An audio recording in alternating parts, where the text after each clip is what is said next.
ओम शांति। बाबा हम बच्चों को मुरलियों में अनेक कहावतें तथा कहानियों द्वारा शिक्षाएं देते हैं, जिससे हम बच्चे संपन्न बने, संपूर्ण बने। आज ऐसी ही एक शिक्षाप्रद कहानी जो बाबा बार बार अपनी मुरलियों में वर्णित करते हैं, रूप बसंत, जिसमें बाबा रूप अर्थात ज्ञानी तू आत्मा बताते हैं और बसंत अर्थात हम बच्चों का स्वरूप सदा 21 जन्मों के लिए समान बन जाता है। तो वही ज्ञान का आधार हो और हमारे संस्कार जो स्वरूप में आ जाएं, वही हमें 21 जन्मों के लिए राजाई प्राप्त करा दें। तो ऐसी रूप बसंत की शिक्षाप्रद कहानी सुनते हैं। विशाल नगरी में महाराज चंद्रसेन की 2 रानियां थीं। एक सुनीति जो बहुत ही भक्ति भाव वाली थी, दूसरी कनकलता जो कि बहुत ही अभिमानी और अपनी ही मनमानी करने और कराने वाली थी। रानी सुनीति के 2 बेटे थे, रूप कुंवर और बसंत कुंवर। दोनों ही बेटे बहुत ही एकाग्रता से राजविद्या पढ़ते थे। दूसरी रानी कनकलता का बेटा मान कुंवर बहुत ही उद्दंड और शरारती था।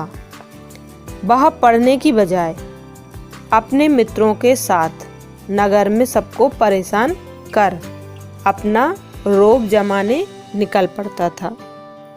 छोटी सी बीमारी में सुनीति रानी की मृत्यु के बाद रानी कनकलता ने दांव पेच लगाकर दोनों कुंवरों को देश निकाला दिलवा दिया। राज्य से बाहर निकलने के बाद बड़े भाई रूप कुंवर ने छोटे भाई बसंत कुंवर को समझाया कि हमें किसी से भी यह नहीं कहना है कि हम महाराजा चंद्रसेन के बच्चे राजकुमार हैं, क्योंकि ऐसा करने से अपने बाप का नाम बदनाम होगा। ये दोनों भाई जहाँ भी काम करने जाते तो कोमल हाथों में छाले पड़ जाते थे, पर फिर भी सब कुछ चुपचाप सह लेते थे।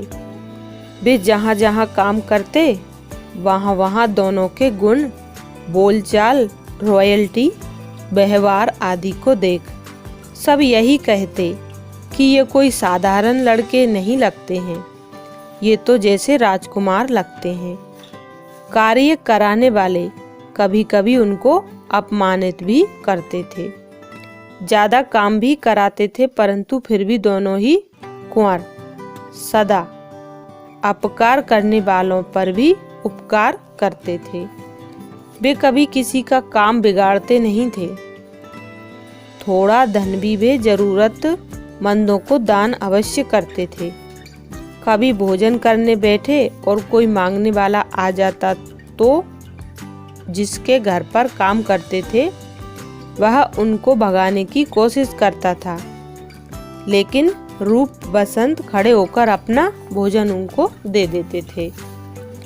आसपास रहने वालों की समस्याओं को सुनकर उन्हें कुछ न कुछ सुझाव देते थे और अपनी तरफ से भी कुछ मदद अवश्य करते थे।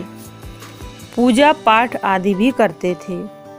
जिस भी गांव में जाते थे वहां के लोग उनके पास अपनी समस्याओं को लेकर स्वतः ही आते थे। एक बार उन्हें लगा कि हम छोटे छोटे गांव में काम करते हैं, इससे अच्छा है कि हम किसी बड़े नगर में जाकर काम करें।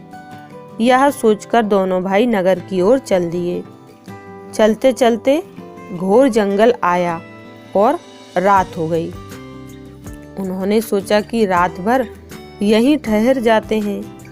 रात के 4 प्रहरों में से 2 प्रहर एक भाई पहरा देगा और अगले 2 प्रहर दूसरा भाई पहरा देगा।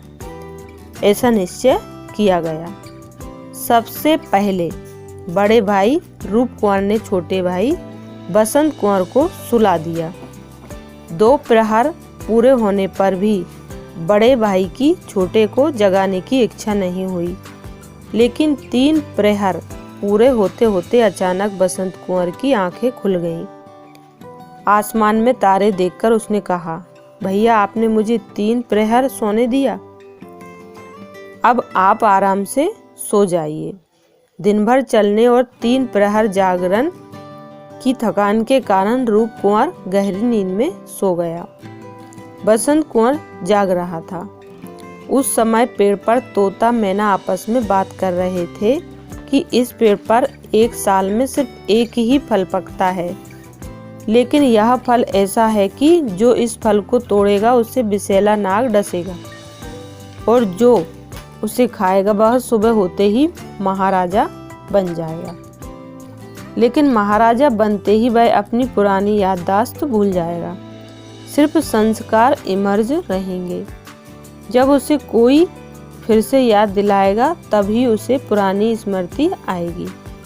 इसलिए आज तक कई लोगों ने यह फल खाने की कोशिश की, लेकिन उन्हें विषैला नाग डस गया।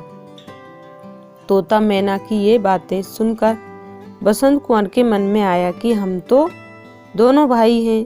रूप कुंवर ने ये बातें सुनी नहीं हैं, तो मैं ऐसा करूं कि इस फल को तोड़कर बड़े भाई को खिला देता हूं ताकि वह महाराजा बन जाए, क्योंकि उनमें मेरे से भी ज़्यादा प्रजा पालन के गुण हैं।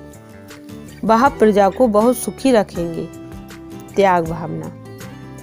वह खुद फल खाकर महाराजा बन सकता था, फिर भी उसने फल तोड़कर तुरंत ही रूप कुंवर को जगाकर कहा, भैया इस पेड़ पर बहुत ही मीठे फल थे, मैंने तो बहुत खाए, अब एक ही बचा है, आप इसे खा लो।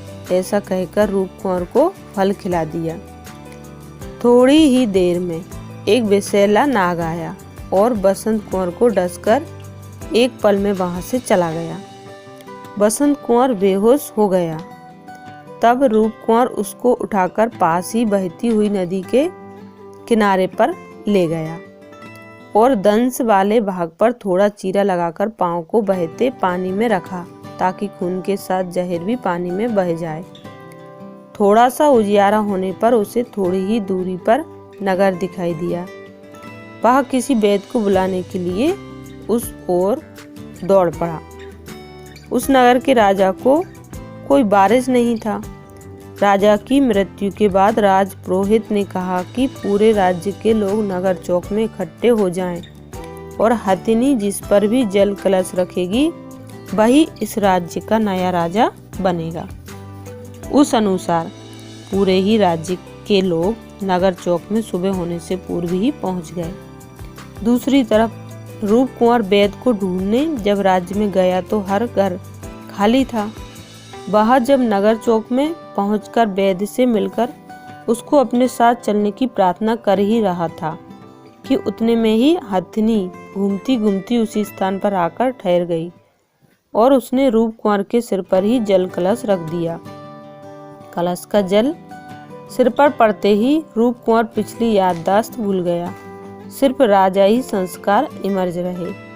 साधारण रूप वाला रूप कुंवर, जो कि मूल रूप में राजाई कुल का ही बेटा था, अब सचमुच राजा बन गया। राज्याभिषेक के बाद जब उसने राज्य कारोबार संभाला तो पूरे ही राज्य में सुख शांति का साम्राज्य फैल गया। वह प्रजा को सब प्रकार की सुविधाएं देने का ध्यान रखता, रात को और दिन में भी नगरचर्या करके लोगों के दुख दर्द को जान लेता और फिर राज दरबार में चर्चा करके समाधान करता। उसका प्रजा के प्रति इतना वात्सल्य था कि थोड़े ही समय में वह प्रजा प्रिय राजा बन गया।